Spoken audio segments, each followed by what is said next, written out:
देखिए last part geography का last note audible. सबको आवाज सुनाई दे रहा है? Raise your hand. सबको सुनाई दे रहा है ये? Okay okay.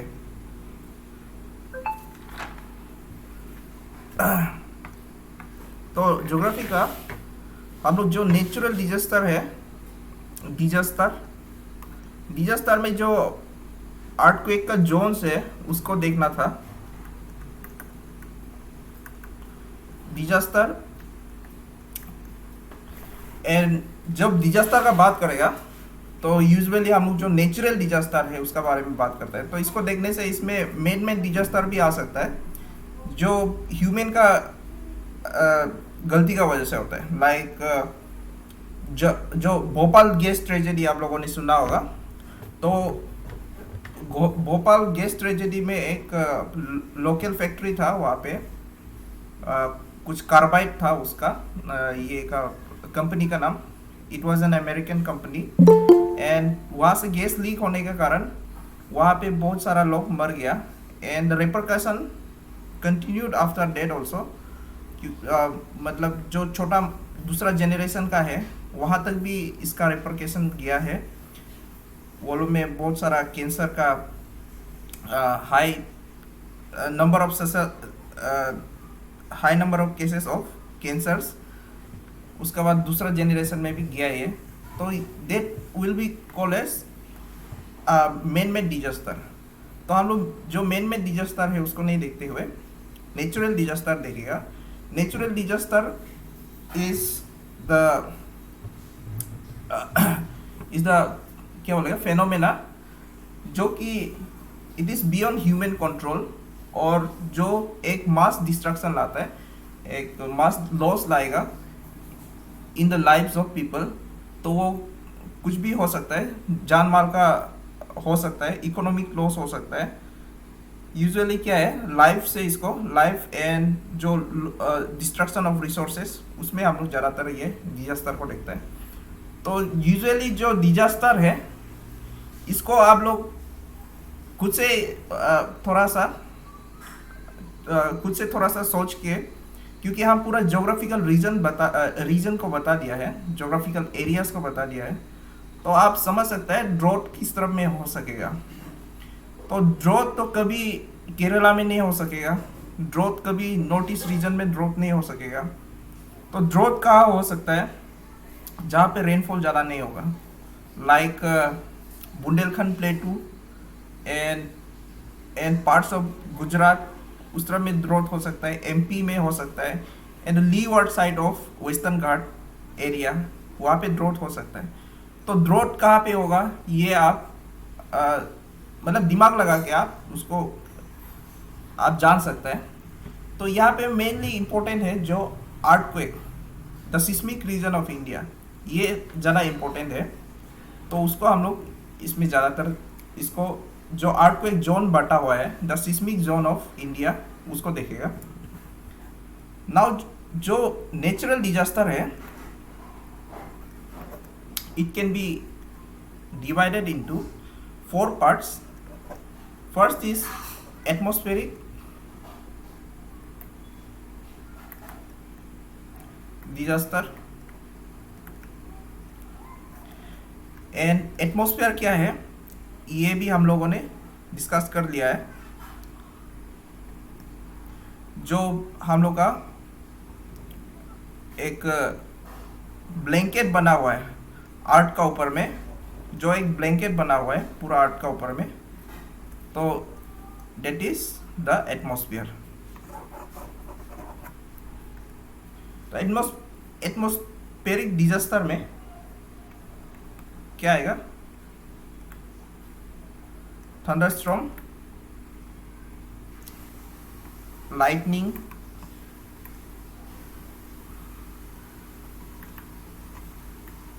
Hailstorm,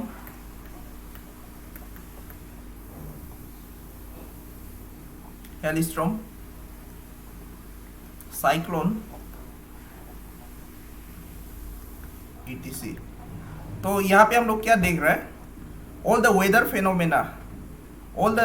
phenomena are included in the atmospheric disaster. Likewise, terrestrial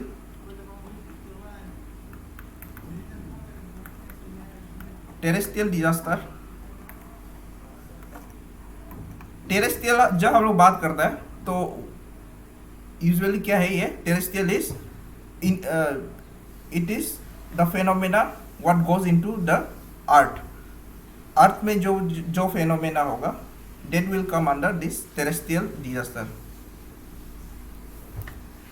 water body and terrestrial body बोला था ना, तो जो लैंड का पार्ट है that is terrestrial, but terrestrial as a whole ये पूरा अभी अर्थ का जितना पार्ट है उसको हम लोग टेरेस्ट्रियल बोलता है. यहाँ पे example earthquake, volcano,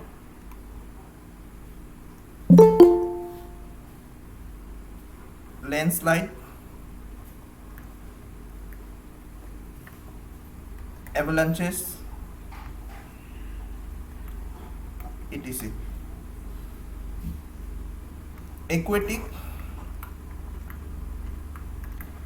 aquatic disaster, जो भी सागर वाटर बॉडीज जितना भी है, वाटर बॉडीज पे जो भी डिजास्टर होगा that will be considered as aquatic disaster, like flood, tsunami, tidal wave etc. Fourth is biological disaster.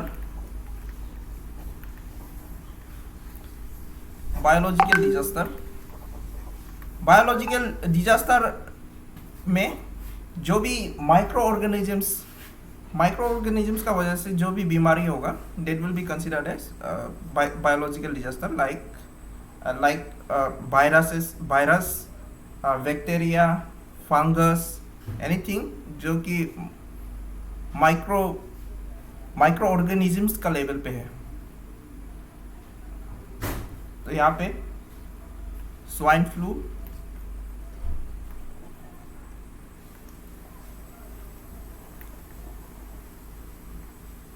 Dinghy जो एक फीवर होता है, बहुत हाई फीवर होता है. मलेरिया,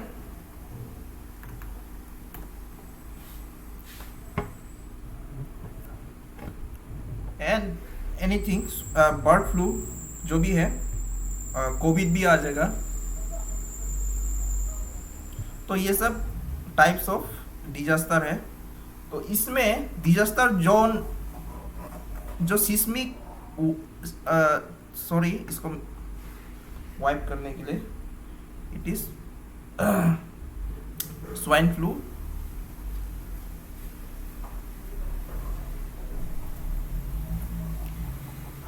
डेंगू, मलेरिया,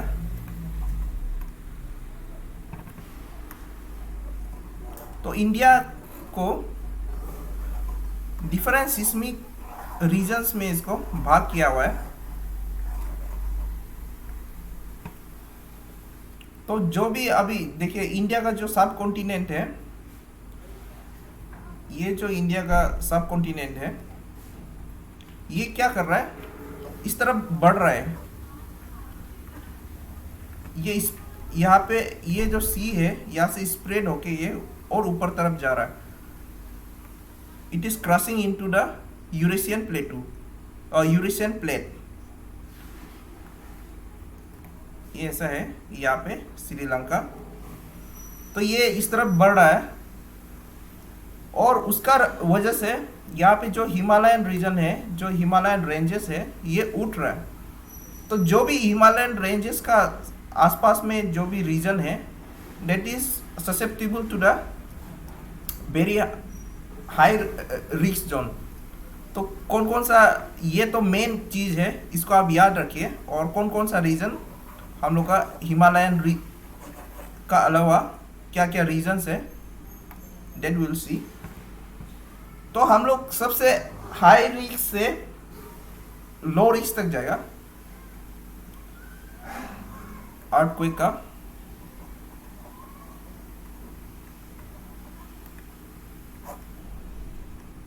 देखिए जो एक नंबर में होगा that is zone 5, okay.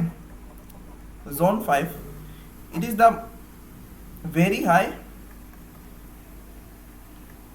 it is the very high damage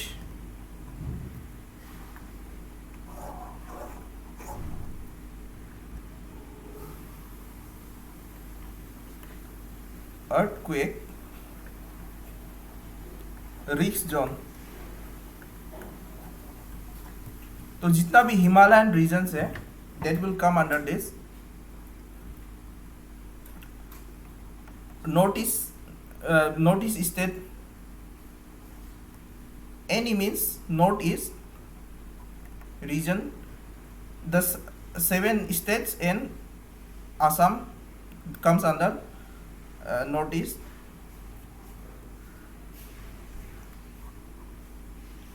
Indo-Nepal border in Bihar। तो जो देखिए ये हिमालय का सबसे नीचे वाला शिवालिक है ये। तो शिवालिक का नीचे नीचे जो स्टेट्स है उसका ऊपर वाला रीजन, ठीक है, जैसे कि ये नेपाल है और बिहार है, तो बिहार का जो ऊपर वाला रीजन होगा that comes under this very high damage, means zone 5 का अंदर ये आता है, very high damage risk zone. और जो नीचे का पोर्शन है वो इसमें नहीं आएगा। इसको देखने के बाद हम लोग मैप को भी देखेगा इसका। बिहार,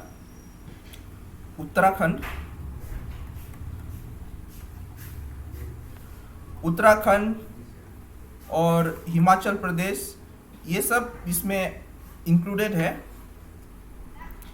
लेकिन क्या बोला है हम, जो नॉर्दर्न मतलब जो टच करेगा हिमालयन जो रेंजेस है, रेंजेस से जो टच करेगा उसका एरिया का सामने वाला लोग सिर्फ and Kashmir valley.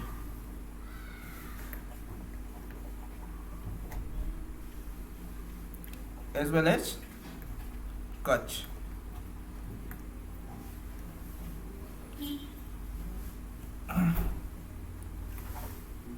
Second is zone 4।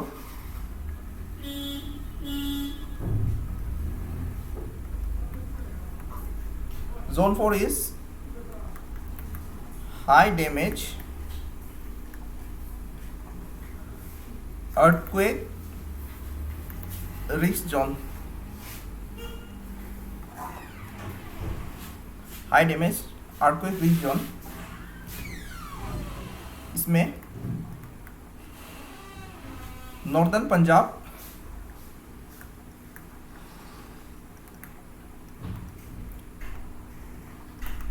Eastern Haryana,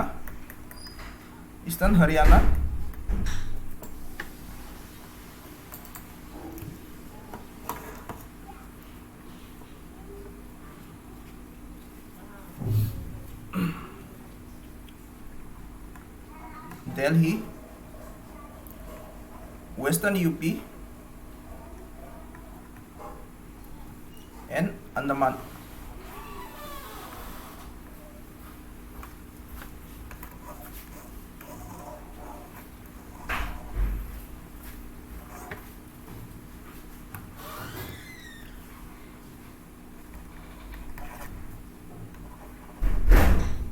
Zone 3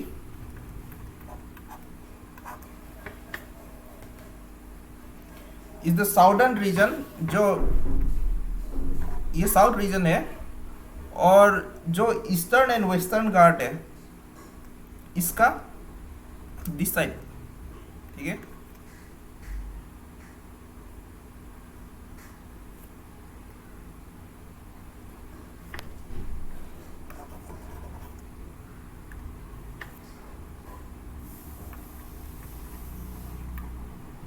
southern region,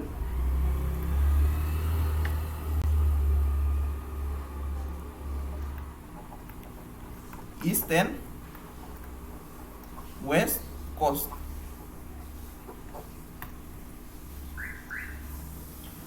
तो जो ईस्ट कोस्ट है, ईस्ट कोस्ट का नाम क्या था और वेस्ट कोस्ट का नाम क्या था?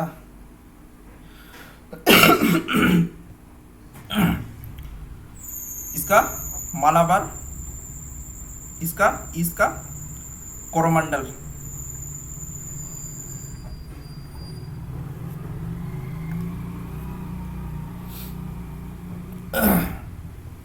Now for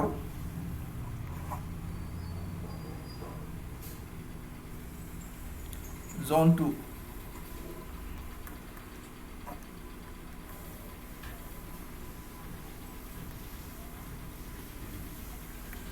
Northern Madhya Pradesh and rain shadow area or regions of eastern and western Ghat.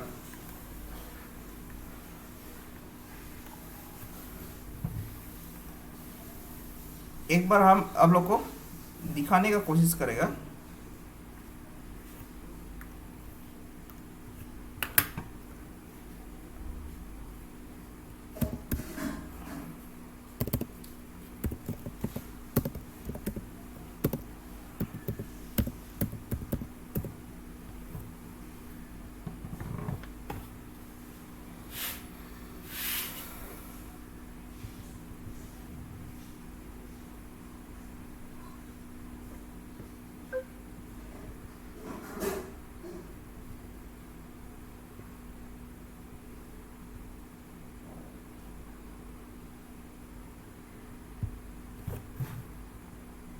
Just इसको छोटा कहाँ से होगा ये?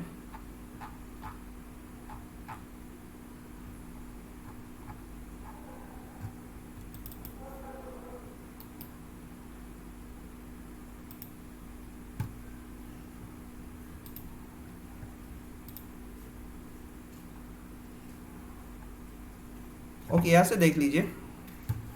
हम आप लोग को एक बार दिखा रहे हैं.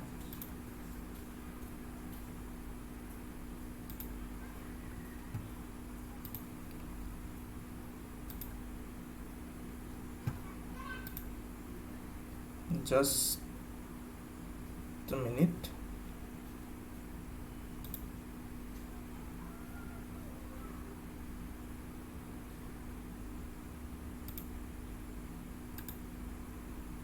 सबको दिखाई दे रहा है?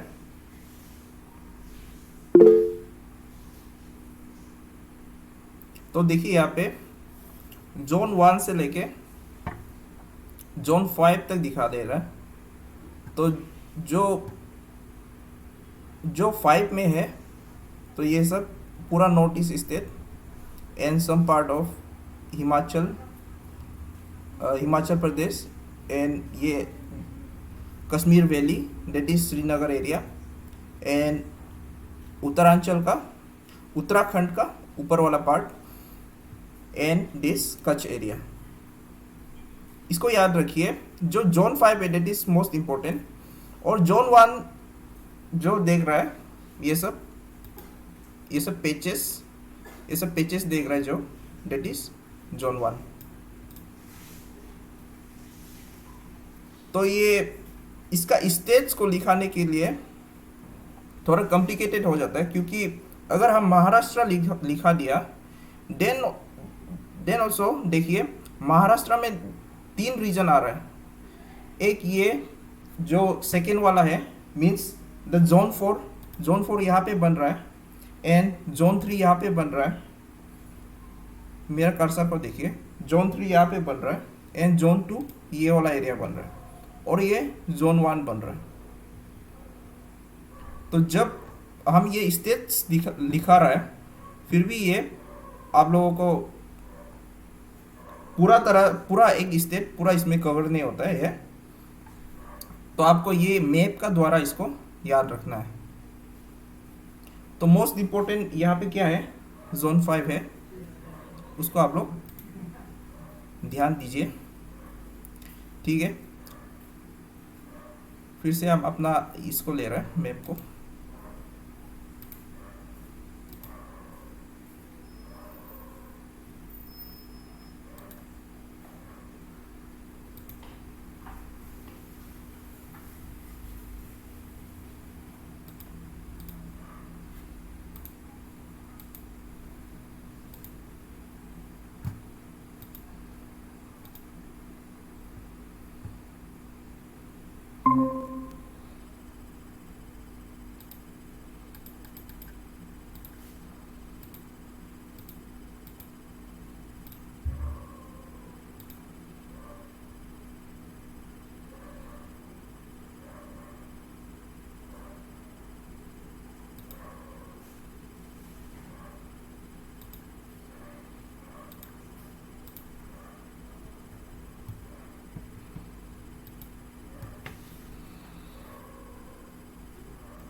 पंपी, आप इसका यूडीसी का एग्जाम दे रहे हैं क्या? Roma, please switch off your mic, switch off your mic. हाँ पंपी, हाँ जी सर। यूडीसी का दे रहा है आप? नहीं सर, नहीं दे रहा हूँ। आओ, सीधा सिविल सर्वेंट बनना है क्या? नहीं सर, पता नहीं, अभी तक नहीं देखा है क्या करेगा उसके। तो प्लान क्या है आपका, कुछ प्लान? नहीं सर, अभी सब कुछ ऐसा प्लान तो नहीं बनाया है। ओके, देखिए कुछ भी हो, थोड़ा आप देखिए, देखना है कि तब स्टैंडर्ड भी आपका कितना स्टैंडर्ड है, तो ये भी पता चलता है ना आप कितना पानी में है। तो आप इसको ट्राई करके देखना चाहिए लाइफ में हर चीज़ को। हम तो, मेरा ये मानना है, कभी ये नहीं सोचना है कि अभी प्रिपरेशन ठीक नहीं हुआ है, कभी जब प्रिपरेशन ठीक होगा तब देगा। ऐसा होने से कब मौका मिलेगा आपको पता नहीं चलता है, जब मौका मिलेगा ट्राई करना है। इसलिए आई एम सॉरी, उसको जब आप लोग का ये मैप को जब बंद कर रहा था ये, तो यहाँ पे बहुत सारा विंडोज़ खुला हुआ था, हम सर्च कर करके, तो गलती से उसको ये कर दिया, उसको काट दिया, सॉरी। तो हम लोगों ने देख लिया था what is zone 2 and zone 5। Zone 5 अभी इरेज कर दिया। तो जोन 5 सबसे इम्पोर्टेंट है, एग्जाम में आने का चांसेस जोन 5 से ज़्यादा है। एंड जोन 1 जो रेस्ट ऑफ द कंट्री जहाँ पे no seismic activity.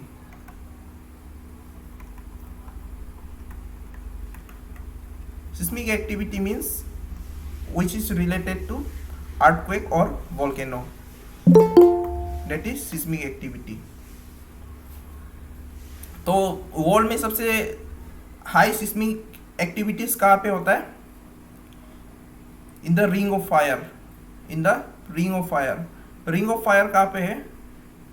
Pacific ocean. जो आइलैंड है पूरा वो जापान का वो आइलैंड का वो पार्ट पूरा स्ट्रेस जो that is ring of fire. Okay, तो ये हो गया आपका different zones of earthquake, yes, earthquake and seismic activities. Now I'm erasing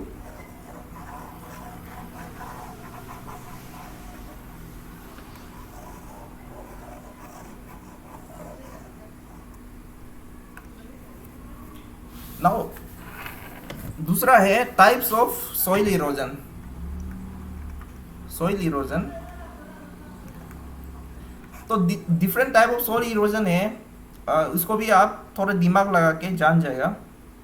like अगर सुंदरबन एरिया में कोई इरोजन हो रहा है तो क्या से हो सकता है? वो सी से हो सकता है, या केरला का रीजन में कोई इरोजन हो रहा है कोस्टल एरिया में, लाइक इन मालाबार कोस्ट में इरोजन हो रहा है तो क्या से हो सकता है? वो सागर से हो सकता है, that is erosion due to the sea. तो ऐसे ही कुछ इरोजन है जो हम लोग का मेन लैंड में मिलता है। It is part of mostly it is part of rain से जो होता है।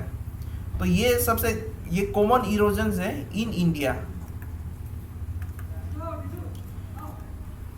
में।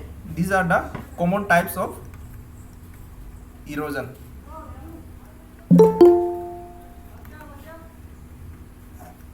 इरोजन क्या है?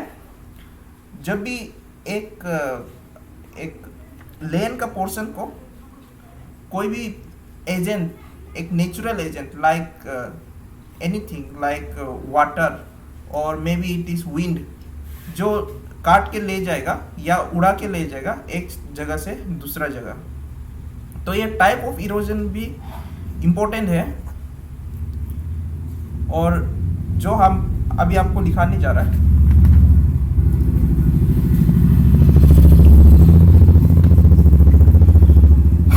these are type of erosion। first is splash erosion।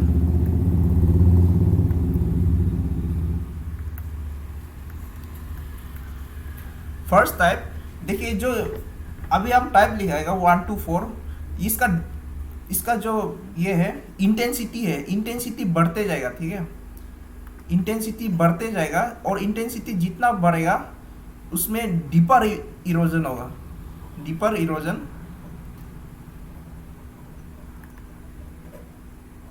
And यहाँ पे भी सबसे ज़्यादा इम्पोर्टेंट कौन सा टॉपिक है, कौन सा इरोजन है, उसको भी हम बताएगा।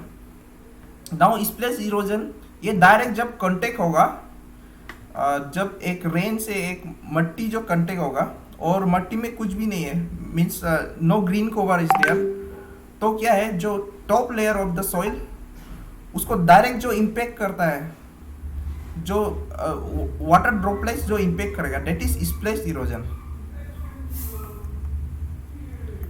Due to result of energy of falling raindrops,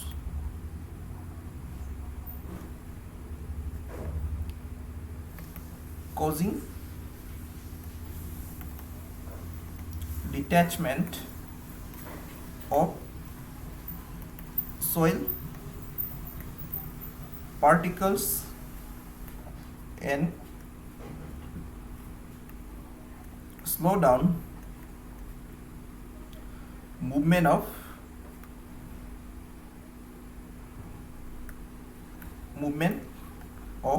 sediment.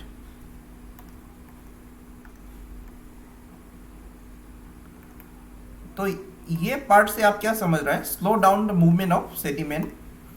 तो जो हम बताया था पहले आप लोगों को, सेडिमेंट कहाँ पे जमता है, एक ये ऐसे डिप्रेशन एरिया पे एक सेडिमेंट हमेशा जमा रहता है। एक डिप्रेशन जगह होना, रीजन होना पड़ेगा, एक डिप्रेशन एरिया होना पड़ेगा। तो जो भी यहाँ पे लाएगा, that sediment will be accumulated here. और ये जमते जमते बाद में क्या है, एक सीमेंटेशन प्रोसेस हो जाएगा and that will form into sedimentary rock. तो ये जब हम लोग डिफरेंट टाइप्स ऑफ रॉक पढ़ रहा था तब बता चुका है। तो यही प्रोसेस को यहाँ पे बोल रहा है, it will slow down the movement of sediment, और you can say sedimentation also.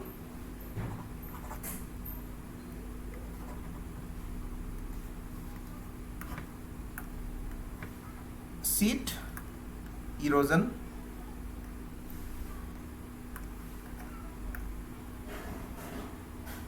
Sheet erosion, जब ये शीट का नाम लेता है तो आप समझ लीजिए जो बेड शीट है, बेड शीट को आप समझ सकते हैं, या पेपर शीट, तो एनीथिंग जो कि कवर करता है एक पतला लेयर, एक थिन लेयर। तो ये भी इसका कोज क्या है, heavy rain and heavy rain and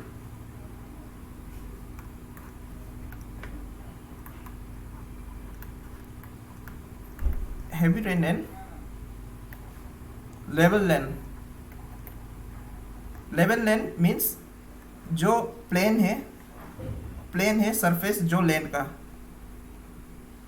तो सीट इरोजन में क्या है, जो थिन लेयर है ऊपर में, ये सोइल का थिन लेयर जो ऊपर में है, वो लेयर को जो इरोजन है ये लेके चला जाएगा। Means when this rainfall and precipitates, then वो जो ऊपर का लेयर है उसको ले जाएगा इन द शीट इरोजन। तो शीट से आप जो बेड शीट है उसको समझ सकता है, ये ऊपर का लेयर को ले जाएगा। तो ऊपर का हम इरेज कर रहा है, यहाँ पे लिख देगा। ओके, शीट इरोजन का डेफिनेशन यहाँ पे, it is the removal of a relatively uniform all through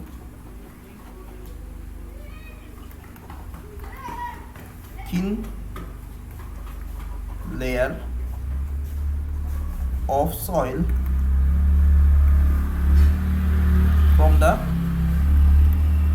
land surface by unchanneled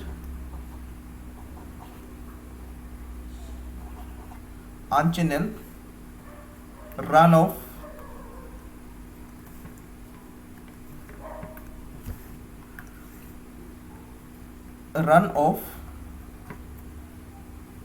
or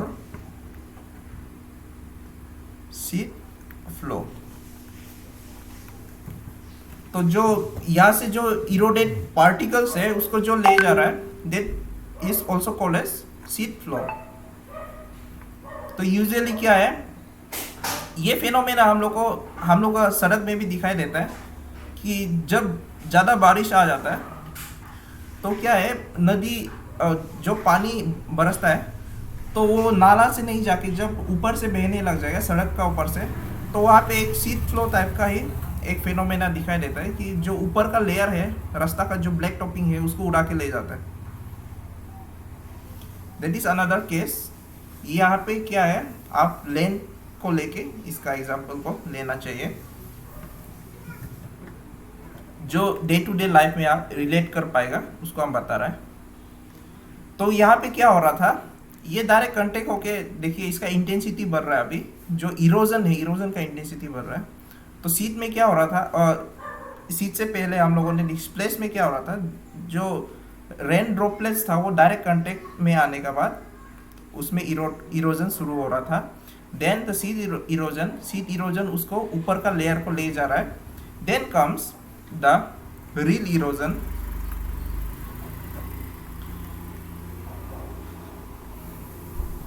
अभी ये सिर्फ एक ऊपर का लेयर, एक ब्लैंकेट टाइप, एक शीट टाइप, एक बेडशीट टाइप ले जा रहा था एक ऊपर का लेयर को। नाउ क्या होगा, ये छोटा मोटा गड्ढा बनाएगा, छोटा मोटा गड्ढा, that is real erosion. It is the process by which numerous small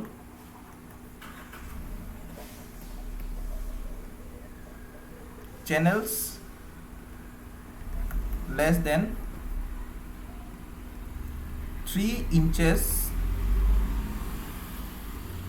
in depth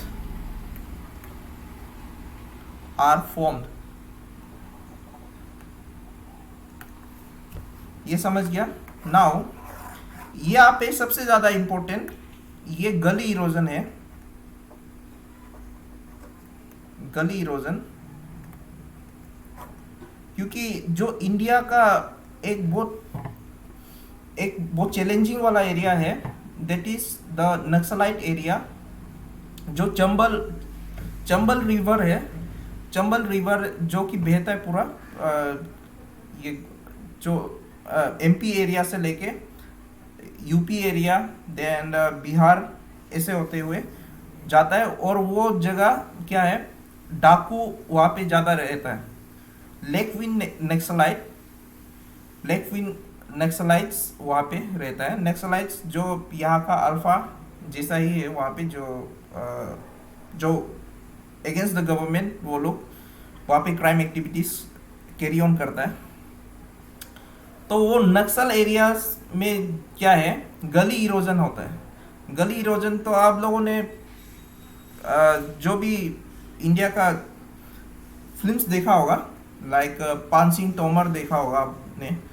पान सिंह तोमर को छोड़ के एंड बैंडिट क्वीन ने देखा होगा, तो ये सोन चिड़िया देखा होगा।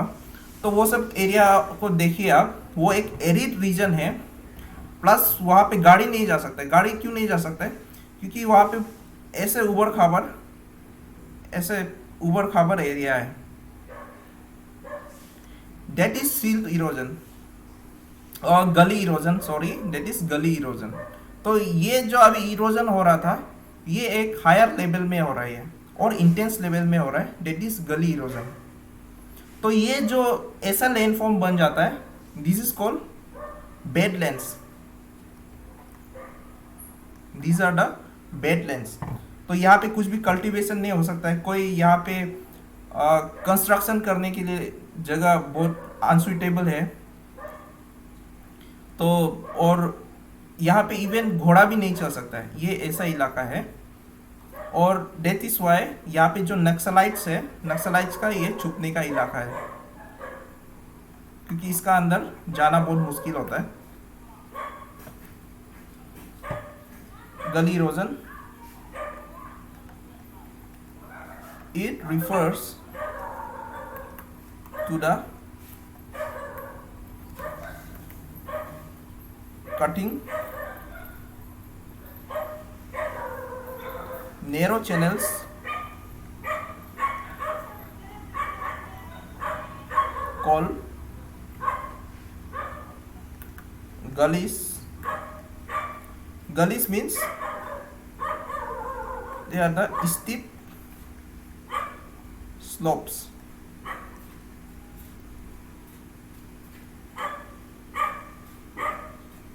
And these gullies, they may be several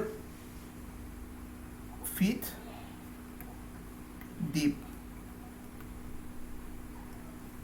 उसको पानी काटते काटते काटते काटते एक हील जैसा ही बना देता है इसको। like this.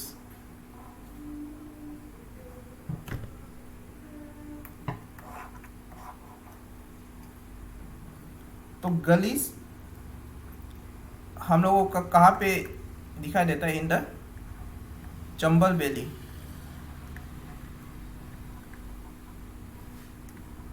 चंबल की घाटियाँ, ये सुनता होगा, चंबल की घाटी, that is Chambal valley in Tamil Nadu area and West Bengal. Most important is this Chambal valley. इससे क्वेश्चन आ चुका है, what are badlands and what where this badlands are, where badlands are found, ये आया था क्वेश्चन। तो ऑप्शन में ये था right answer, that is Chambal valley. तो बेडलैंड्स एग्जैक्टली क्या है?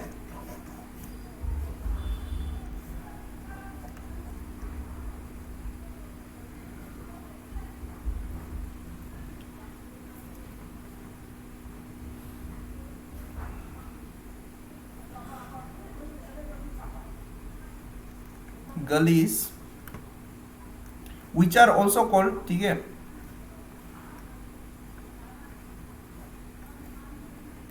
ravine, and when in large number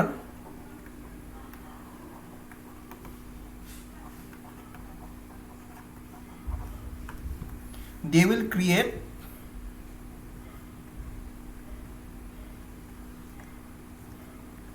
this bedland.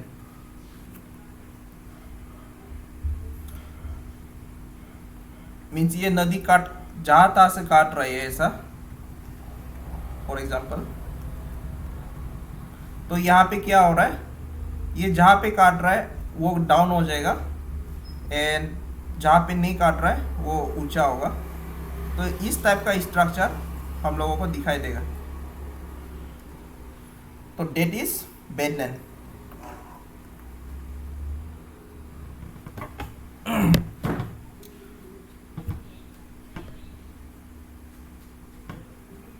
तो ये इरोजन को जो प्रिवेंट करने के लिए क्या क्या तरीका आपका यूज करता है, डेट इज सब जानता ही होगा इसको,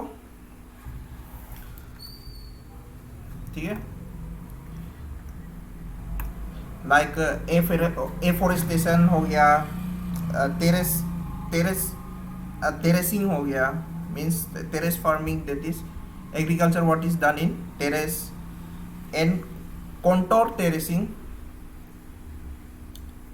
and contour terracing is, ये पहाड़ हो गया, पहाड़ को एक सीढ़ी जैसा काटता है ऐसा,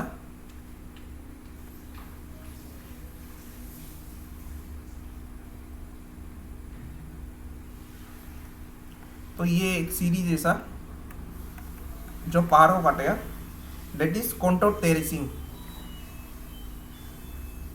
यहाँ पे कुछ ऐसा इसका बाउंड्री रहता है,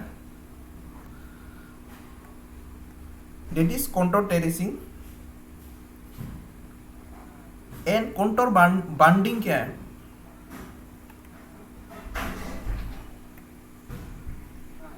कॉन्टोर बॉन्डिंग देखिए आप, जो भी पानी खेती में देखेगा, पानी खेती में जो ये स्ट्रक्चर में बनाता है, ये ऊंचा होता है और इसका पानी अगर फ्लो होता भी है तो यहाँ पे सेडिमेंट्स जमा करेगा, यहाँ का फ्लो होगा तो फिर यहाँ पे इसको जमा करेगा, दैट इज कॉन्टोर बॉन्डिंग, ठीक है। ये सब क्या है, इरोजन को प्रिवेंट करने के लिए है।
मेरा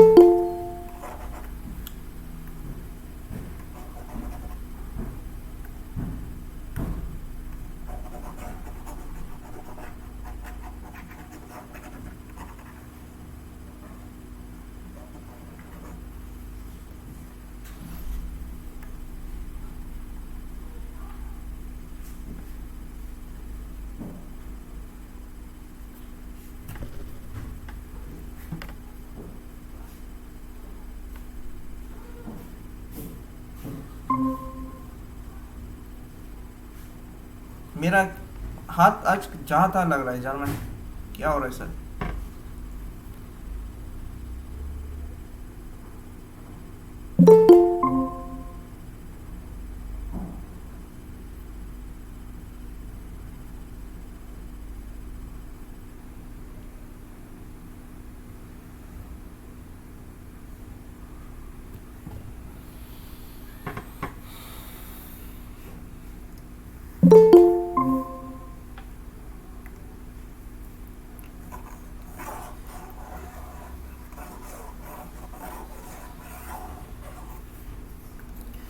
नाउ एक इम्पोर्टेंट चीज़ है, जो एफोरेस्टेशन ये सब हो गया, that is mostly for the controlation of erosion what is caused by water, जो अभी अभी बताया।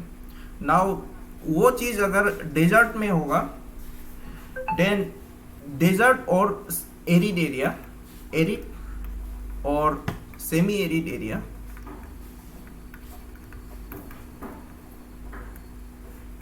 means where there is scanty rainfall,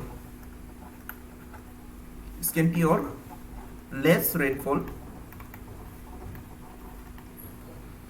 तो क्या है, जो अभी का बताया है, just like contour terracing and contour bunding and वो सब काम नहीं करेगा। सेमी एरिड एरिया और एरिड एरिया और where there is less rainfall, वो जगह क्या है, यूजुअली एक सैंडी एरिया रहता है वो।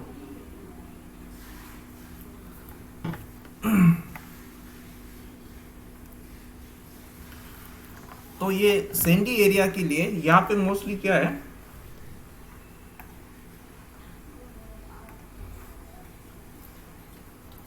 Shelter belt of trees and agro farming होता है।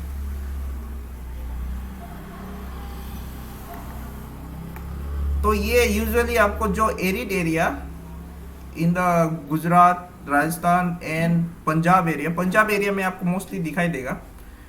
तो आप जो फिल्म्स है पंजाब एरिया का, फिल्म्स में आप जैसे उड़ता पंजाब है, वहाँ पे भी दिखाई देता है। तो ये जो सेल्टर बेल्स ऑफ ट्री में क्या है, एक आप जो ये अगर आपका एक पोर्शन है खेत का, तो यहाँ पे आप ट्री उगाना शुरू कर देगा लाइक दिस। तो जो विंड है, विंड आके जो इसका लेयर्स, इसका जो ऊपर का लेयर को ले जाएगा, डेट विल बी इसका हवा को ये क्या करेगा, रोक के रखेगा, हवा को रोक के रखेगा। और यहाँ पे it will prevent from forming sand dunes.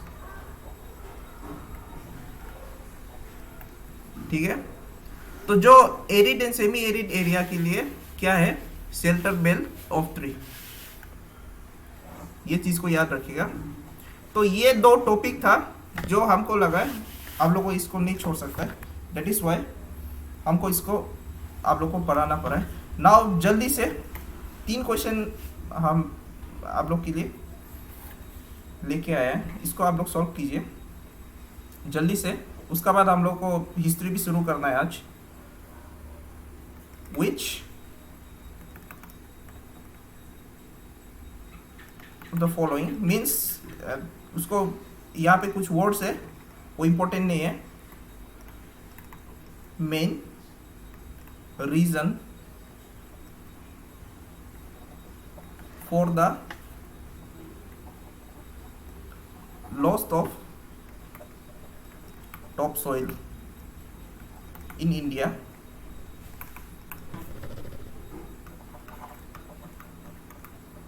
Water erosion, ये डायरेक्ट एनसीईआरटी क्लास 11 का एनसीईआरटी फिजिकल ज्योग्राफी से डायरेक्ट लिया हुआ है. इफ यू हैव स्टडीड तो आराम से आप इसको आंसर कर पाएंगे. Excessive erosion, wind erosion, and none of them. चलिए none ही लिख दीजिए.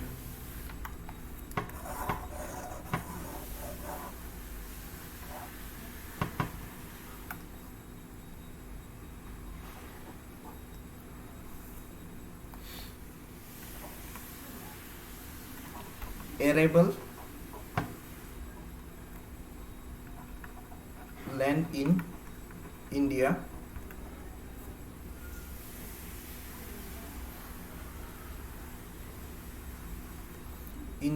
को छोड़ के arable land in the irrigated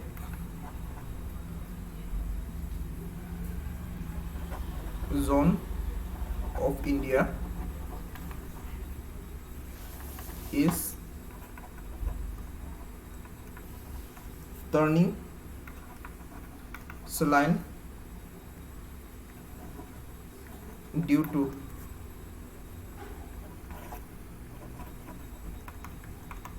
addition of gypsum,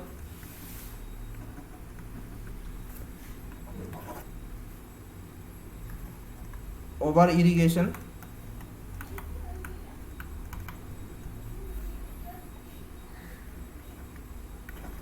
over grazing. ये ओवर ग्रेजिंग भी एक रीजन है, ठीक है. ये भी एक रीजन है इरोजन का, ठीक है. ओवर ग्रेजिंग, जो ओवर ग्रेजिंग का वजह से क्या है, वहाँ का वेजिटेशन में इफेक्ट पड़ता है. D use of fertilizers,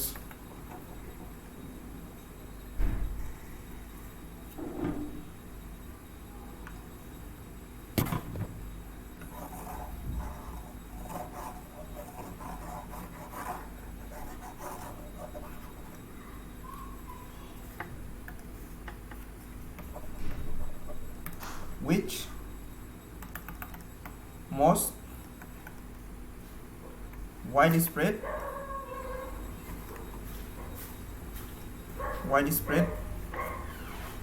and most productive TAA productive category of soil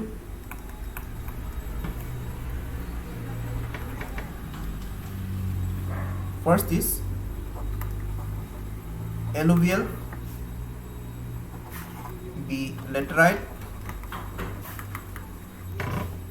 C black, D forest.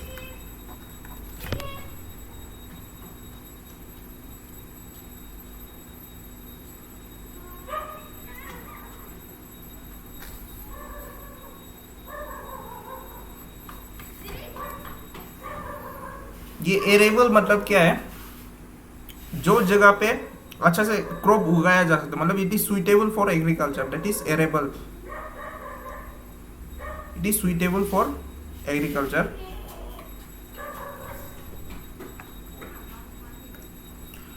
तो शुरू का क्या है, which of the following is the main reason for the loss of top soil in India. That is first is a water erosion will be the right answer. arable land in the irrigated zone of India is turning saline due to, क्या हो सकता है यहाँ पे, कोई बताएगा? Over irrigation. Sorry क्या बोला है, जर्मन फिर से बोलिए, अच्छे से क्लियर नहीं हुआ है। ओवर इरिगेशन है। Over irrigation, yes you are right. Over irrigation का फिर से हम एक बार क्या होता है यहाँ पे, एक बार प्रोसेस को बता देगा। देखिए वो एरिड एरिया है एंड स्पेशली जो पंजाब एरिया है, पंजाब एरिया में क्या हो रहा है, पंजाब वो भी जो साउथ में है थोड़ा, जो जिसका बॉर्डर लगता है ये राजस्थान का आसपास में, तो वहाँ पे क्या था, पहले राइस कल्टीवेशन नहीं होता। ये फिर से राइस कल्टीवेशन से फिर से ये है, मतलब इसका राइस कल्टीवेशन से भी कनेक्शन है। तो पंजाब एरिया में पहले राइस कल्टीवेशन नहीं होता था, वहाँ पे व्हीट होता था ज़्यादातर। तो अभी क्या है कि जो ग्राउंड वाटर यूज़ है वो ज़्यादा बढ़ने के कारण वहाँ पे इरिगेशन अवेलेबल करा दिया। और जो इसमें पॉलिटिक्स में कैसा आ जाता है, देखिए फिर पॉलिटिकल पार्टी लोग यहाँ पे, जो इस बार आम आदमी पार्टी है वो कैसे आ गया यहाँ पे। इलेक्ट्रिसिटी का बहुत कंजम्पशन होता है, क्योंकि इलेक्ट्रिसिटी से वो वाटर को पंप करता है। वाटर को पंप करने के लिए इलेक्ट्रिसिटी बहुत ज़रूरी होता है। और एक मेन वादा था आम आदमी पार्टी का कि यहाँ पे अगर कुछ यूनिट तक, कितना यूनिट है वो हमको याद नहीं है और वो इम्पोर्टेंट भी नहीं है, कुछ यूनिट तक अगर एक फार्मर अगर इसको यूज़ करता है इलेक्ट्रिसिटी को, देन उसको कुछ भी इलेक्ट्रिक बिल देने का ज़रूरत नहीं है। That was one of the main promise of Aam Aadmi party, और वहाँ पे सक्सेस हुआ ये लोग। तो यहाँ पे over irrigation, coming back to the point, over irrigation होने का कारण क्या है, अंडरग्राउंड वाटर है, it is full of minerals. तो ये यहाँ पे पानी छोड़ता है, इसमें बहुत जल्दी इवापोरेशन होता है। तो यहाँ पे छोड़ रहा है, कुछ डिप्लीट करेगा और इवापोरेशन हो रहा है। तो यहाँ पे क्या है, या मिनरल्स जो यहाँ पे जमा होते जाएगा, ये प्रोसेस कंटिन्यूसली जब चलेगा तो जमा होते जाएगा एंड लास्टली ये क्या बन जाएगा, एक ये जगह जो सलाइन बन जाएगा।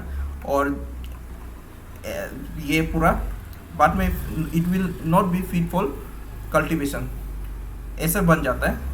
तो ये फेनोमेना ज़्यादातर हम लोग का पंजाब एरिया में ज़्यादा दिखाई देता है, ठीक है। तो which is the most wide spread and most productive category of soil, ये जाता है एलुवियल। और ये ब्लैक सॉइल का दूसरा नाम क्या था, इसको भी याद रखिए, रगुर। और ये सबसे सुइटेबल कौन सा क्रॉप के लिए है, कॉटन, ये भी याद रखिए। तो यहाँ पे ज्योग्राफी हम लोग का अभी डायरेक्ट एंड हो गया। नाउ हम लोग हिस्ट्री शुरू करेगा।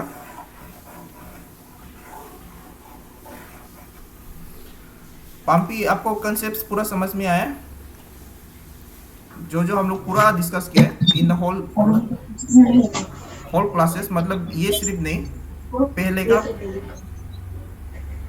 का हाँ सर, ओके पूरा बोल के तो नहीं, थोड़ा बहुत सर समझा है। थोड़ा बहुत ऐसा मत बोलिए ना,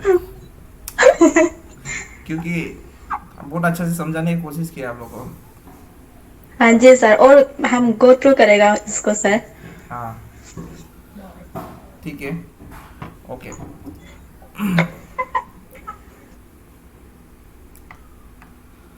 ओके, तो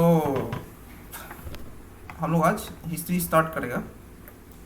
तो देखिए हिस्ट्री, अभी हम लोग का जो मोस्ट ऑफ हिस्ट्री में कुछ पोर्शंस ज़्यादा इम्पोर्टेंट है, लाइक मॉडर्न इंडिया सबसे इम्पोर्टेंट है हिस्ट्री में, वहाँ से सबसे ज़्यादा क्वेश्चंस आता है। और सेकेंड जो इम्पोर्टेंट है दैट इज़ एंशियंट में जो इंडस वैली सिविलाइजेशन, ये बहुत इम्पोर्टेंट है। अदर देन दैट मिडिवल में, उसका बाद जो मुग़ल एरा है, मुग़ल एरा वो इम्पोर्टेंट है। और मुग़ल एरा का बाद जो सल्तनत पीरियड है, सल्तनत पीरियड का बाद द गुप्ता। तो ऐसा इसका इम्पोर्टेंस, मतलब इम्पोर्टेंस मीन्स सब तो इम्पोर्टेंट है कुछ, लेकिन जो क्वेश्चंस ज़्यादा कौन सा पार्ट से आता है वो सीरीज में हम आपको बताया, ठीक है। तो जो हिस्ट्री है, देखिए हिस्ट्री एक बहुत सब्जेक्टिव, ये एक सब्जेक्टिव सब्जेक्ट है, क्योंकि एक हिस्टोरिकल पर्सपेक्टिव को कुछ लिखा हुआ है उसको आप अलग से इंटरप्रेट कर सकता है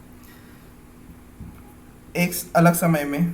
तो देखिए जो अभी पहले में क्या था, सावरकर को एक नेगेटिव लाइट में दिखाया जाता था पहले, अभी तक जितना भी आया है सावरकर को एक नेगेटिव लाइट में दिखाया गया है। तो अभी क्या हो रहा है, राइट विंग गवर्नमेंट आने का बाद सावरकर जो था उसको फिर से उसका जो इम्पोर्टेंस है उसको अभी इम्पोर्टेंस उसका और बढ़ रहा है।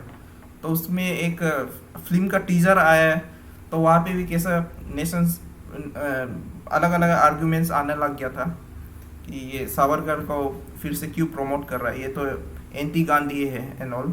तो अभी क्या देखने को मिल रहा है हम लोग का, जो गांधी है, Gandhi and his policies like जो नेहरूवियन पॉलिसीज है उसको ये कर रहा है, नकार रहा है, और जो राइट विंग आइडियोलॉजीज था उस लोग को ज़्यादा बढ़ रहा है वो लोग। तो ये क्यों हो रहा है, क्योंकि हिस्ट्री एक सिर्फ ये फैक्ट है और यही हुआ ये नहीं है, आप उसको दूसरा जगह से दूसरा इंटरप्रेट कर सकते हैं। तो लेकिन क्या है, रीडर्स उसको भापेगा कि ये कितना सही है कितना गलत है, ये एक रीडर को पढ़ के पता चल जाएगा। तो ये तो एक अलग ही पर्सपेक्टिव है। तो वो सब कन्वर्सेशन इतना इम्पोर्टेंट नहीं है। तो जब आपको कहीं पे डिबेट होता है तो आप ये सब बोल सकते हैं।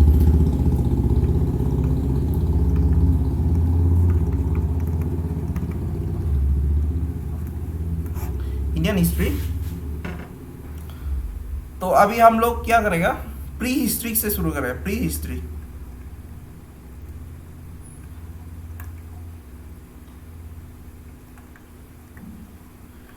प्री हिस्ट्री क्या है, जब कुछ भी मतलब उसका कुछ भी लिखा हुआ कुछ भी नहीं है, लाइक फॉर एग्जांपल उसका जो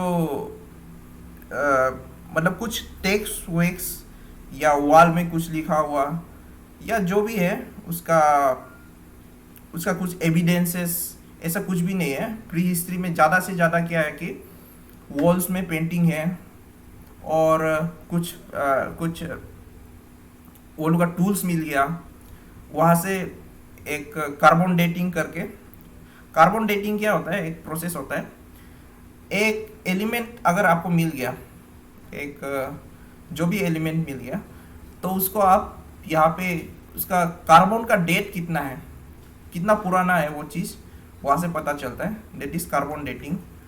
तो कुछ सामान मिलने के बाद कार्बन डेटिंग करके पता चला है ये चीज़ था, ये चीज़ था। उसका बाद हम लोग कंस्ट्रक्ट करता है कि ये सोसाइटी में किस टाइप का सोसाइटी था और ये लोग क्या मानता था, ये लोग क्या पहनता था और so on and so fourth, ये लोग का लाइफ स्टाइल कैसा था, क्या खाता था। तो ये सब प्री हिस्ट्री का पार्ट हो जाता है। तो प्री हिस्ट्री में हम लोग जो अर्ली एजेस, जो स्टोन एज है देखिएगा, now the stone age,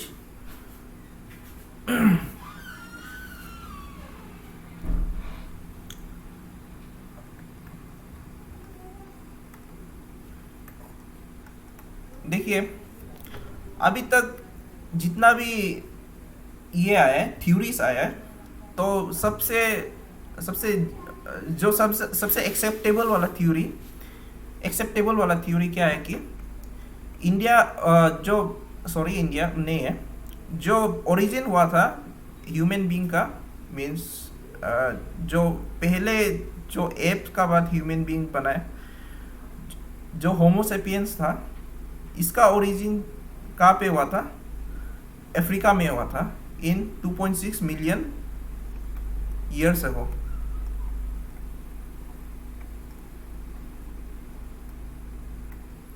origin कहाँ पे हुआ था इसका? In Africa. एंड अफ्रीका में था तो ये नेग्रितो रेस का था, डेट इज एक रेस है ये, जिसे एक आर्यन एक रेस है, मंगोलाइट एक रेस है। तो ये नेग्रिटो भी एक रेस है जो कि ओरिजिन कहाँ से है? इसका अफ्रीका से है। और जो पहला ह्यूमन बीइंग था, दे वर ऑल्सो नेग्रिटो रेस। तो हम लोग सब अफ्रीका से आए। ये एक सबसे अभी तक सब लोग एक्सेप्टेड वाला थ्योरी ये है।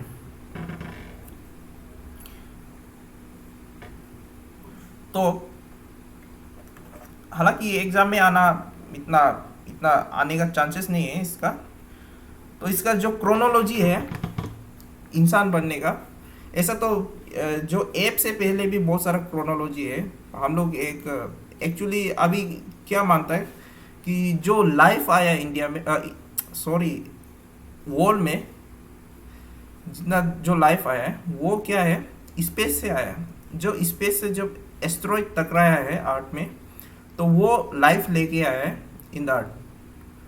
तो ये अभी तक सबसे मानने लायक कंसेप्ट है, और इसलिए मानता है कि बाहर में एलियन डेफिनेटली होगा, क्योंकि जो लाइफ आया है वो अर्थ में डायरेक्ट लाइफ उत्पन्न नहीं हुआ है, कहीं बाहर से आया है।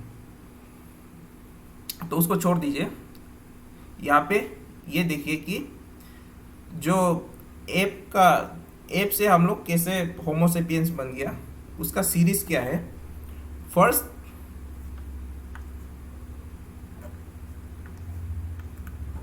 First there was australopithecus,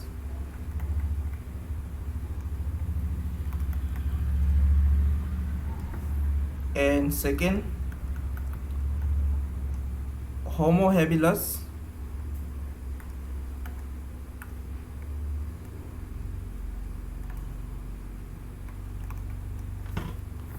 and third Homo erectus।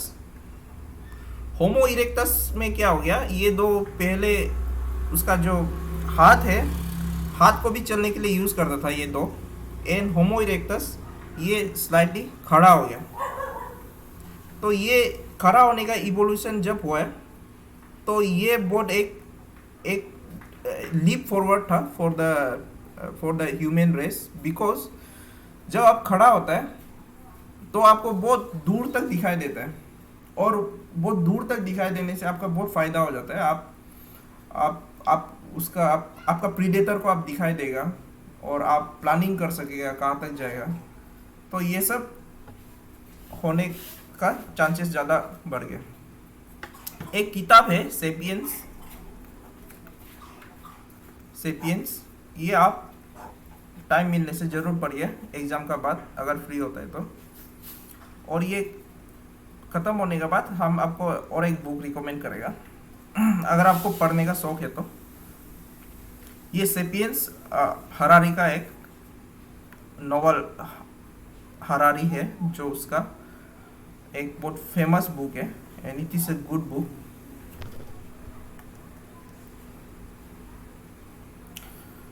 तो ये होमो इरेक्टस एंड निएंडरथाल,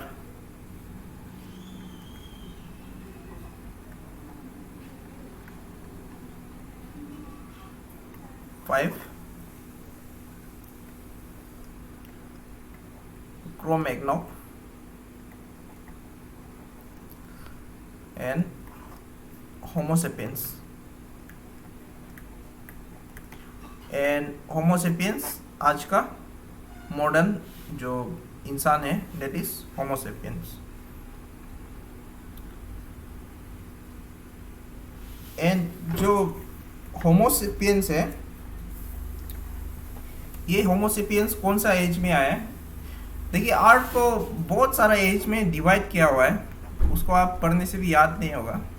पूरा जुरासिक पार्ट से लेके अभी तक उसको अलग अलग पार्ट में डिवाइड किया है। तो जो ये मॉडर्न मैन जब आता है, डेट पीरियड इज प्लेस्टोसीन।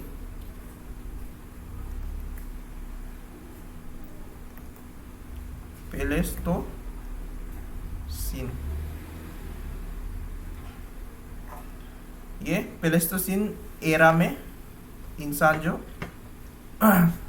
यहाँ पे अर्थ में इवॉल्व हुआ है, ठीक है, they evolve in this Pleistocene age. Now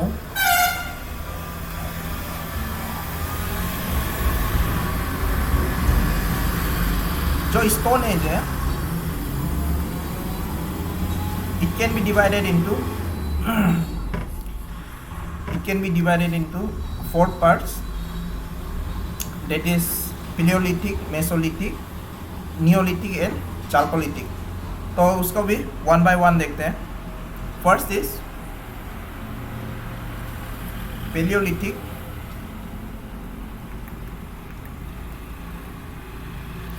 that is Old Stone Age।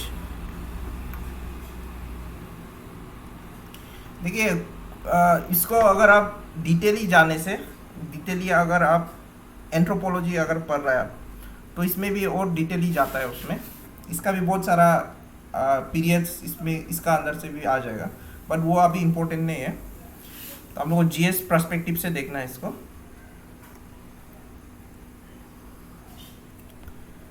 तो ये 5 legs to 9000 before Christ।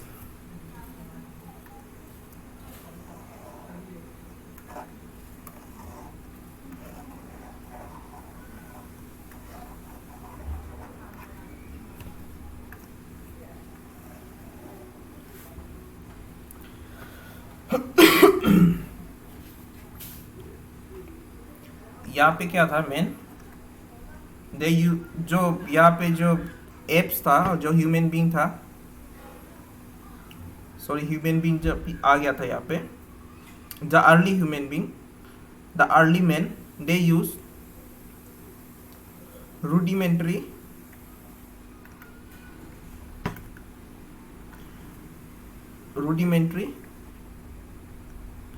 chipped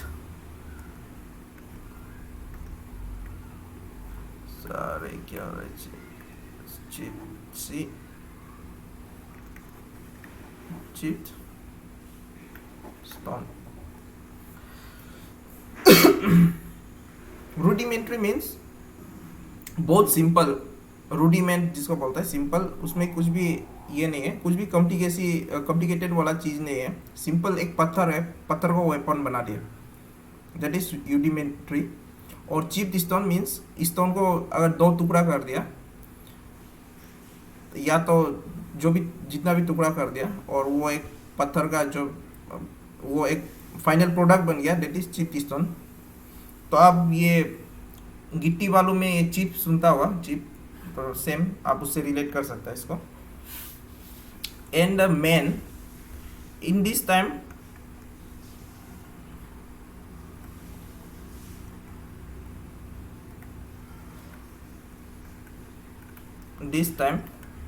were also called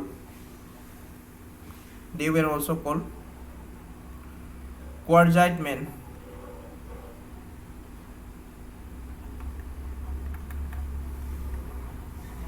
because of using these rudimentary tools।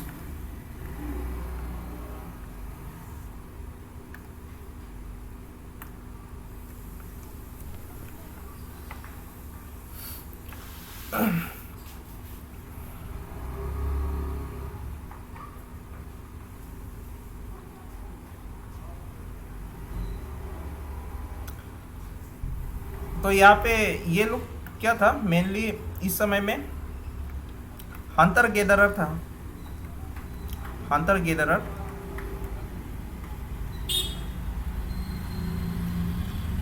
गेदरर means hunting करेगा, and gatherer means gathering of food. एक जगह पे जहाँ तहाँ जाएगा और फूड गैदर करके लाएगा and they will eat, that is and Hunter is for Hunter is the hunting of animals. तो ये लोग यूजुअली हंटर गैदरर था। तो ये इसका डिफरेंट साइट्स है। अर्ली पिलियोलिथिक का sites is in Soan or Sohan Valley in Pakistan, middle Soan Valley, Narmada and Tungabhadra।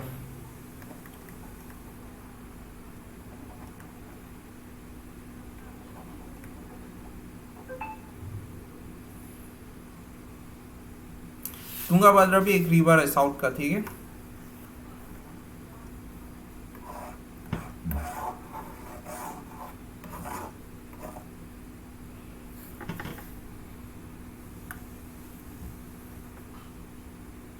अपर पिलियोलिथिक,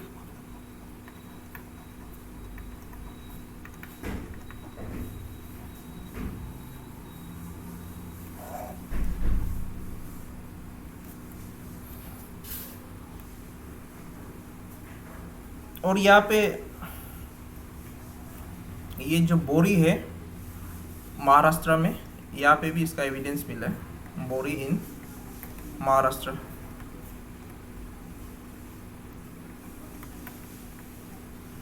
अपर प्लेयोलिथिक, यहाँ पे जो आर्टिस्टिक एक्टिविटी हो गया वो शुरू हो गया था, स्टार्टिंग ऑफ और प्लोरिफेरेशन ऑफ आर्टिस्टिक एक्टिविटीज। यहाँ में आर्टिस्टिक एक्टिविटीज ये भी बहुत रूडिमेंट्री था। ये केप का अंदर आपने देखा होगा, ये भीमबेटका सबसे यहाँ पे भीमबेटका BET, इसको क्लियरली लिख देगा। भीमबेटका ये एक इम्पोर्टेंट प्लेस है, ये प्री हिस्ट्रिक स्टडीज के लिए मध्य प्रदेश में भोपाल का सामने में ये एरिया।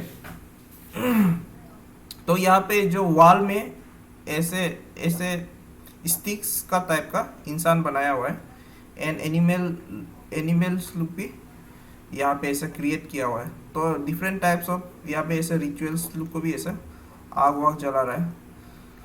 तो ये सब दिखाया गया है ये केप का अंदर में। इट इज़ इन भीमबेटका में ये बहुत देखने को मिलता है ये paintings. Yes it is paintings, cave paintings, sorry cave paintings.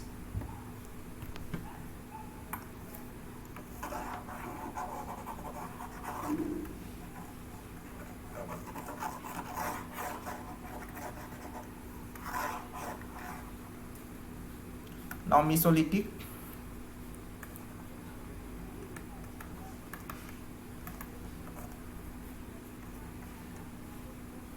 (9,000 to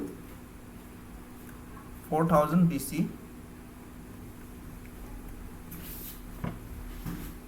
यहाँ पे क्या हो गया, ये प्लियोलिथिक एज में जो रीजन जो दुनिया था वो ठंडा था एंड यहाँ पे जैसे अभी क्लाइमेट चेंज का वजह से यहाँ पे गर्मी बढ़ रहा है, एक आर्ट में एक गर्मी बढ़ रहा है, सेम टाइप वो फिनोमेना वहाँ पे हुआ था उस समय में। तो क्या हुआ है वहाँ पे भी क्लाइमेट वार्म होना शुरू हो गया एंड ये वार्मिंग अप ऑफ क्लाइमेट क्या हो गया, तो इंसान एक दूसरा से दूसरा जगह जाने के लिए यहाँ पे उसका सुइटेबिलिटी बढ़ गया इस समय में, वार्म क्लाइमेट।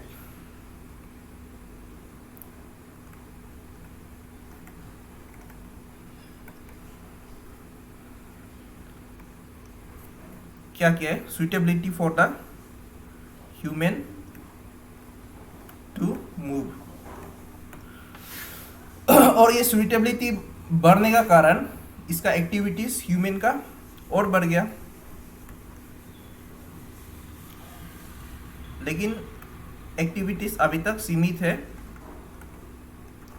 सेम हंटिंग, यहाँ पे फिशिंग आ गया, फिशिंग एंड फूड गैदरिंग।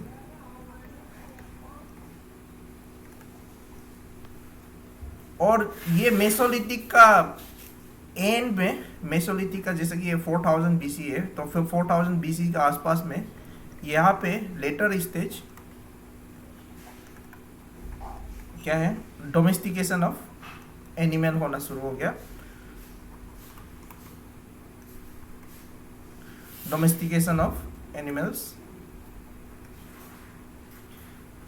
यहाँ पे दूसरा दूसरा केटल्स पालना शुरू कर दिया।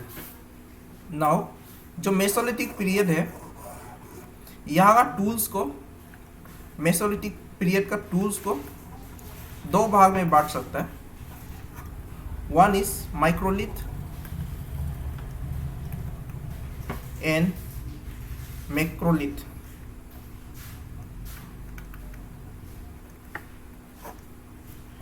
माइक्रोलिथ में जो छोटा छोटा जो टूल्स है, tools of small sizes, that is microlith, like geometrical shapes, जैसे कि ट्राइंगल शेप का कोई टूल्स होगा, और ट्रापीज, etc. and non-geometrical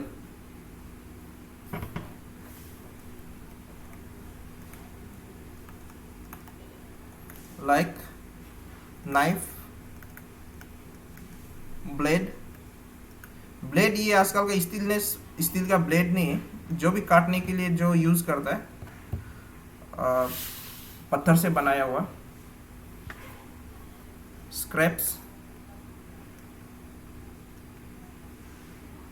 स्क्रैपर्स, इसी। मैक्रोलिथ में क्या है, this were the small tools, this is the heavy tools.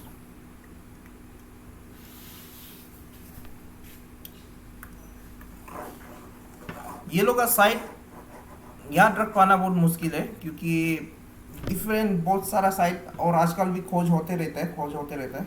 Arunachal में जो है, जो हम आपको बताया था, उसको आप याद रखिए। पारसी पार्लो हम पढ़ाया था आप लोग को। पारसी पार्लो को याद रखिए। पारसी पार्लो कहाँ पे है, और रिसेंटली कहीं अगर मिला है तो उसको भी याद रखिए।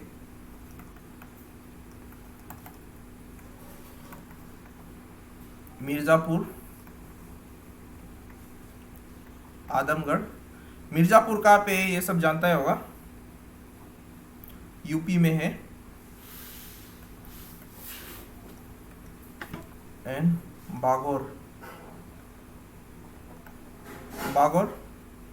राजस्थान।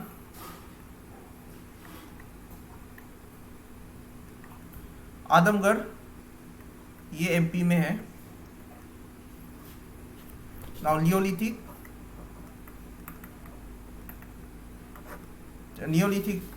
आज के लिए नियोलिथिक क्लास ले लेगा। चारकोलिथिक कल एंड इंडस वैली सिविलाइजेशन शुरू कर देगा। Neolithic 4000 to 1800 BC। देखिए ये कुछ यहाँ पे वेरिएशंस दे सकते हैं, ठीक है, दूसरा किताब में, क्योंकि ये एग्जैक्टली उस समय में ये नहीं था। उसको एग्जैक्टली ये since it is a pre historic history, तो यहाँ पे कुछ लिखा हुआ एविडेंस नहीं था। तो इसको कंस्ट्रक्ट किया है, इतना से इतना एक कल्चर मिल रहा है, इतना से इतना, तो ये कुछ सेंचुरीज इधर उधर हो भी सकता है। ये एग्जैक्ट डाटा कोई भी इसको अभी तक एग्जैक्ट डाटा इसका नहीं बोल सकता है, इसका सिर्फ एज्यूम करता है। Neolithic is considered as the last stage of Stone Age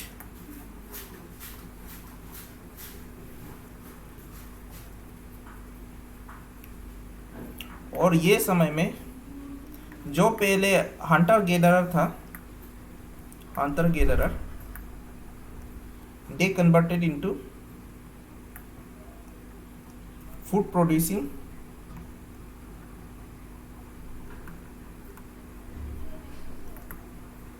means agriculture and animal husbandry, that is domestication of animal.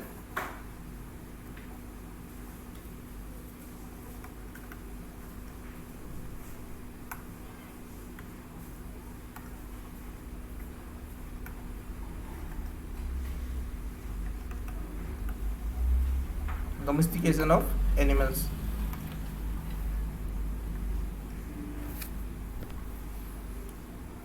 और इस समय में जो टूल्स है, टूल्स जो पहले रफ एजेस था वो क्या हो गया, अभी पॉलिश्ड हो गया, polished tools.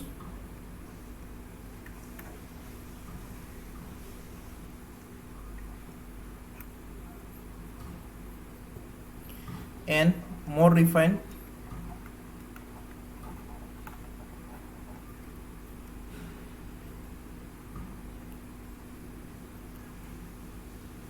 a use of bones in their tools and weapons. Tools में आप वेपन्स को भी ऐड कर सकता है, ठीक है, टूल्स को ही वेपन जैसे यूज करता था पहले, वेपन अलग से टूल अलग से, ऐसा नहीं था in this period. Now pottery, यहाँ पे पोट्री हम लोग को देखने को मिलता है, यहाँ से पोट्री मेकिंग शुरू हो जाता है। पोट्री मेकिंग एग्जिस्टेड और स्टार्टेड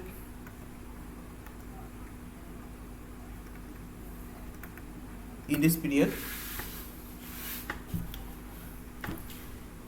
नाउ जो हम लोग पहले क्या था, अर्ली मैन केव्स में रहता था और अलग अलग पेड़ में रहता था, तो वो अभी क्या हो गया, हाउस को खुद से बनाने लग गया। House made of mud and read. Read जो घास, जो लंबा लंबा घास है, that is read.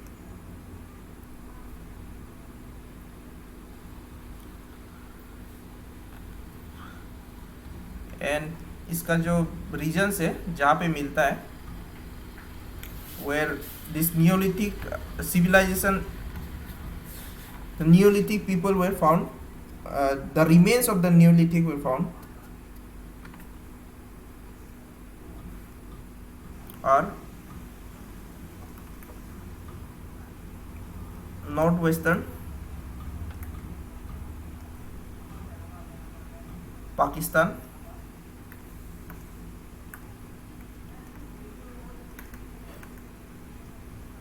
and Afghanistan।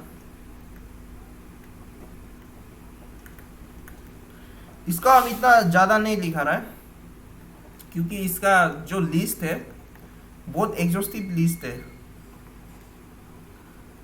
और कौन सा जगह नियोलिथिक साइट है ऐसा कभी भी नहीं आएगा, क्योंकि ये एक बहुत, जो जगह पे एक नियोलिथिक साइट मिल सकता है वो जगह पे एक आपको एक पिलियोलिथिक साइट भी मिल सकता है, मेसोलिथिक साइट भी मिल सकता है।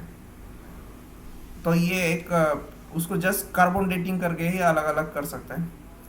तो अब इसलिए देखिएगा जो एरिया में, जैसे कि ये अभी अभी जो भीमबेटका का पेंटिंग बताया, तो जो भीमबेटका का पेंटिंग है वो बहुत दिन तक चला, मतलब बहुत पीरियड्स तक चला है वो जगह का पेंटिंग्स। तो उसमें पेंटिंग्स का इवोल्यूशन भी दिखाई देता है। तो पेंटिंग पहले क्या था, सिंपल से बना देता था, लास्ट में वो लोग क्या किया, जो पत्थर को पीस के उसके बाद जो पेड़ का गम लगा के और पेड़ का जो रस है वो लगा के भी पेंटिंग करना शुरू कर दिया था।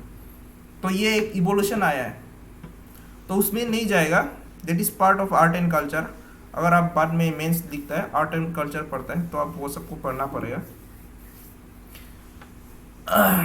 तो वो इम्पोर्टेंट नहीं है, इसलिए हम इसमें ज़्यादा इंक्लूड नहीं कर रहे।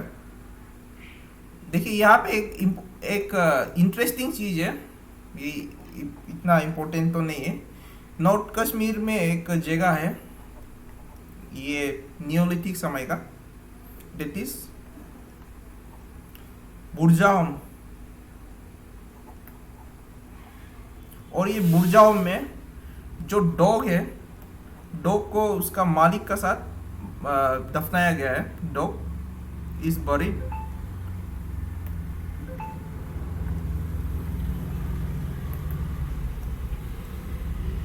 with their master.